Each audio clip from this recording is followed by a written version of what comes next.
ದೇಶದಲ್ಲಿ ಅತಿ ಹೆಚ್ಚು ತೆರಿಗೆ ಪಾವತಿಸುವ ರಾಜ್ಯಗಳಲ್ಲಿ ಕರ್ನಾಟಕ 2ನೇ ಸ್ಥಾನದಲ್ಲಿದೆ ಎಂದು ಮುಖ್ಯಮಂತ್ರಿ ಸಿದ್ದರಾಮಯ್ಯ ವಿಧಾನಸಭೆಯಲ್ಲಿ ನಿನ್ನೆ ಹೇಳಿದ್ದಾರೆ.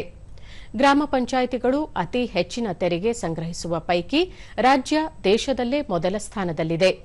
ವಿಕೇಂದ್ರೀಕರಣ ವ್ಯವಸ್ಥೆಯನ್ನು ಅನುಷ್ಠಾನ ಮಾಡುವಲ್ಲಿ ರಾಜ್ಯ ಮುಂಚೂಣಿಯಲ್ಲಿದೆ ಎಂದು ತಿಳಿಸಿದ್ದಾರೆ. ಹಿಂದಿನ ಉದ್ಯೋಗ ಖಾತ್ರಿ ಯೋಜನೆಯಡಿ ನಮ್ಮ ಹೊಲ ನಮ್ಮ ದಾರಿ, ದನದ ಕೊಟ್ಟಿಗೆ, ಕುರಿ ದೊಡ್ಡಿ, ಕಣ, ಶಾಲಾ ಕಾಂಪೌಂಡ್, ಬದು, ಶೌಚಾಲಯ, ಪಂಚಾಯಿತಿ ಕಟ್ಟಡ, ಆಟದ ಮೈದಾನದಂತಹ ಅಗತ್ಯ ಕಾಮಗಾರಿಗಳಿಗೆ ಅವಕಾಶ ನೀಡಲಾಗುತ್ತಿತ್ತು.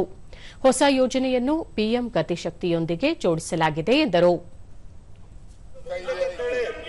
ರೈಟ್ ಟು ಎಜುಕೇಶನ್ ಕಾಯ್ದೆ ಆಯಿತು, forest dwellers right to act,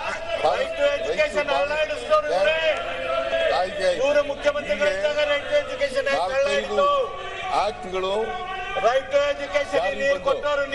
ಅದರಲ್ಲಿ ಇದು ಒಂದು.